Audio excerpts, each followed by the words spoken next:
Eu tenho acompanhado essas manifestações dos últimos 3 meses ao lado dos movimentos sociais que sempre estiveram nas ruas. Tenho, portanto, estado nesses atos junto daqueles que levantam a bandeira de que a questão está muito além do problema da corrupção e de uma mera reforma política, mas que nós temos que lutar pelo fim da polícia, contra o genocídio do povo negro, contra remoções de ocupações e favelas, pelo fim da violência machista, homofóbica e transfóbica, pelo fim da repressão às greves da classe trabalhadora. Enfim, lutar contra o sistema capitalista, patriarcal e racista que tem na corrupção apenas uma de suas características. E acompanhando esses atos, presenciei uma série de violências por parte da polícia. Coisas como apagar a luz da rua antes de reprimir para colocar medo, humilhar manifestantes, atirar a queima-roupa em pessoas indefesas, espancar outras, jogar bombas de gás lacrimogêneo dentro do hospital e etc. Foram coisas que aconteceram algumas vezes. Sobre o dia que fui atingida, é meio difícil explicar, pois eu tinha acabado de chegar na concentração do ato, e não tinha ficado nem 10 minutos quando levei a bala. Nesse dia, como sou estudante de Direito, eu tinha ido com a intenção de prestar assessoria jurídica e tentar evitar detenções de manifestantes. Eu tinha acabado de chegar quando os policiais tentaram levar um jovem detido, apenas porque ele estava sem documento. Alguns manifestantes tentaram impedir isso, dizendo que aquilo era injusto, e a polícia afastou os manifestantes com um cacetete e taser.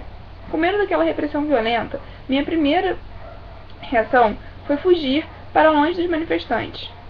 Mas em poucos segundos, resolvi ir em direção ao menino que estava sendo detido, já que eu tinha ido com a intenção de prestar assessoria jurídica. Fiz isso contornando o ato, e já estava praticamente na rua quando levei o tiro. Pedi socorro a um homem que disse ser jornalista, e me levou até onde estava a mídia e outros manifestantes, os quais me levaram aos socorristas, que foram muito carinhosos e atenciosos durante todo o atendimento. Sobre o ferimento que ocorreu, foi que eu levei um tiro de bala revestida com acrílico. É um armamento novo que a polícia está usando. Eu fui atingida na cabeça, e eu estava andando numa baixada, o que significa que a polícia estava mirando na altura da cabeça e pescoço dos manifestantes, ao contrário do que deve fazer, e assim, assumindo o risco de matá-los. Pois se o tiro tivesse atingido alguma parte mais frágil do meu corpo, como meu pescoço, eu poderia ter morrido. Por sorte, a bala não ultrapassou o crânio, apesar de ter deixado estilhaços de acrílico que praticamente encostaram nele, como mostram os exames.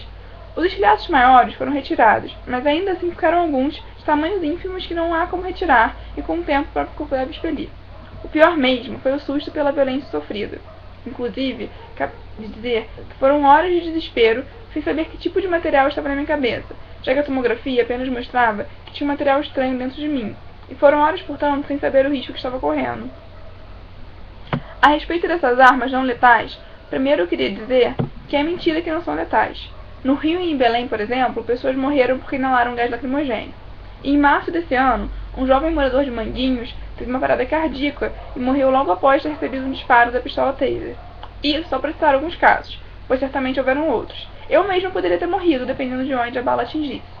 No mais, ainda que não fossem letais, estaria correto seu uso? Se há quem sustente que vivemos numa democracia e que uma das formas de participação política é a sociedade civil organizada, por que reprimir as manifestações? Do que se tem medo? De mudanças sociais que a maioria diz que precisamos?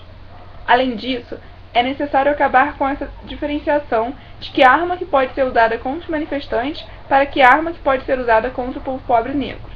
Manifestantes não devem levar tiro de bala de acrílico, como aconteceu comigo, nem de bala de verdade, como aconteceu nessa manifestação e em outras. Mas os jovens negros e moradores de comunidade também não. Há muitos casos de moradores de comunidade que sofrem violências muito mais graves que a que eu sofri, mas não recebem tanta solidariedade e visibilidade. Por fim, eu apenas queria dizer para as pessoas que acham que são os manifestantes que provocam repressão policial que vocês devem estar longe dos atos, e por isso não veem que a polícia comece os confrontos. Mas ainda assim, nada justifica que ignorem os mortos da Maré, o desaparecimento do Amarildo, o genocídio do povo negro, os estupros que as mulheres pobres sofrem por parte dos policiais. Não há como ignorar a agressão constante às pessoas que vivem em situação de rua, os camelôs, os assassinatos das travestis por parte da polícia e tantas outras violências que o Estado comete o tempo todo. Violências essas que para uma boa parcela da sociedade não é possível evitar. Os manifestantes não causam a repressão do Estado, eles lutam contra a violência que ele comete.